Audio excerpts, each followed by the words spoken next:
All right, so first thing I know you don't want to take credit, but I want to thank you for putting it out in the universe that you wanted Michelle Pfeiffer as your mom, because I've been in love with her since I was 8.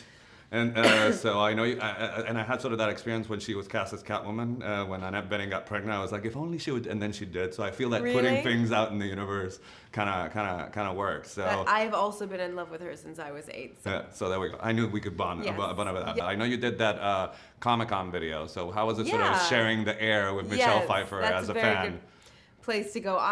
That was actually when I first met her. The first time I met her was showing up for that Comic-Con video, and I geeked out in a big way inside. I like to think that I didn't completely make an ass You of didn't turn myself into on Chris the Farley, because outside. that's how I always feel when I'm talking to you guys. It's That's like, how remember Lost? That was awesome. That's how I feel. I'm gonna like, Inside, I was doing the Chris Farley scream. yeah.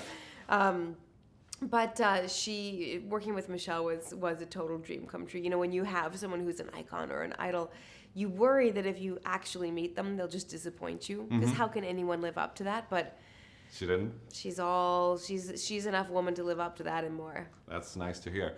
I'm never as cool as with my sons who turned 12 today. I have twin boys. Whenever I get to Cool. talk to somebody who worked on a Marvel movie, they're like, okay, we'll ask your questions. So from my boys to you, they want to know if actually fighting in the suit is as cool as it looks on camera. Because they think that your fights, they haven't seen the movie, but what they've seen, they've been gaga over what they've seen. So No, it's the exact opposite. Opposite? It's the exact opposite. There's nothing less glamorous than fighting in a suit because you don't feel like you can move as well. You don't feel like you can punch as quickly. You don't feel like, I mean, the movements are really restricted in the suit. It's a head to toe skin tight leather biker outfit, Wow. basically. So you're sweaty and it's not nearly as glamorous as they make it look in the end. And how long? Because I mean, one of the marvelous things about this movie is that we get to see your character in action. But you have, and the sequences are spectacular. But I wonder that first scene where it goes from the kitchen and then it goes back. How you've been shooting for 6 months? How much of the 6 months is actually to Was the restaurant scene? Yeah, the restaurant scene. More of it than I even know about because there were 3 or 4 units shooting at once all the time. So there was usually the main unit shooting the main action and the main script pages. There was the stunt unit.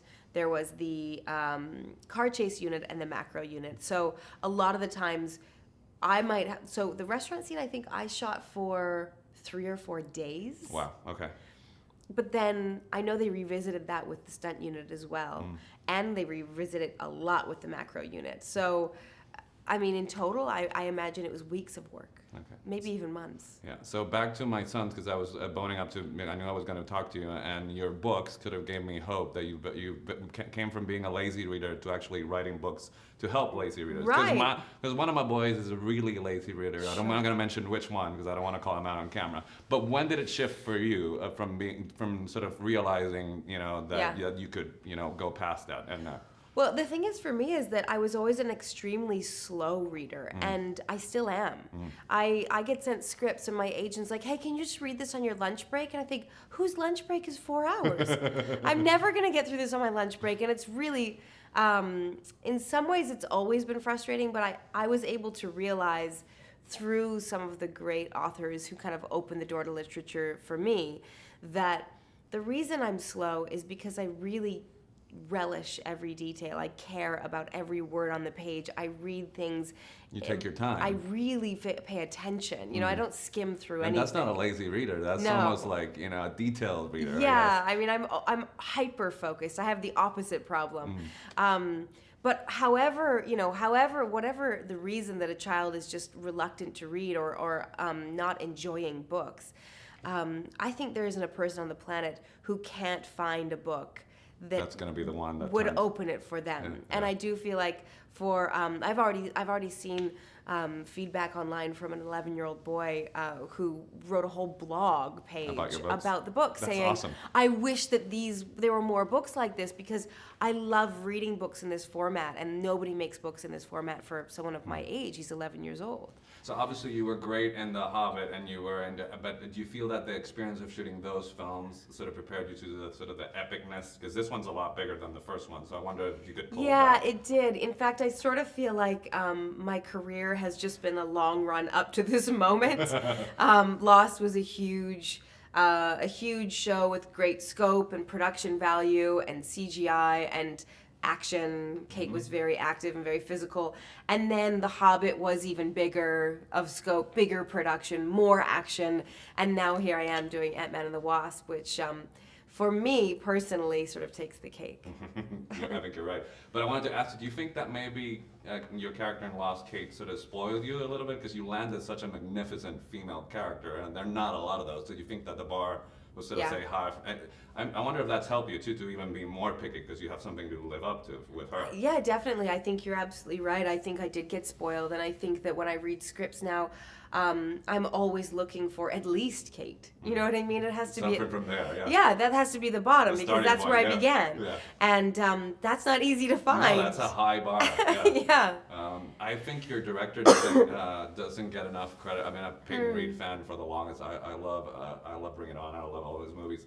How is he with actors? Because I think he always gets the visual aspect. So how would you describe him as working with this character with your director? That's such a great question because really, truly, you're right. And people I don't think they think about that aspect, especially because in a Marvel film, everyone focuses so heavily on the action and the special effects. But Peyton is such a great actor's director because he's very well spoken. He's very comfortable and confident. A lot of directors are reclusive and very antisocial, introverted. He's not that way at all. He's very extroverted. His energy is always positive. It's always up. Everyone on a film set is tired. Everyone on a film set. Never Peyton. I mean, you can see it. He's got bags down to his cheekbones, and yet he's just full of life and full of smiles and full of energy and ideas, and he's ready to go every day. He never takes out a frustration inappropriately, and yet he also has great authority on the film set, and so there isn't a sort of pushover nice guy vibe. He's just a beautifully balanced human being. So I have like 10 seconds in. I know. It's like I'm gonna pitch something. I'm gonna pitch to you, Lewis and the Wasp.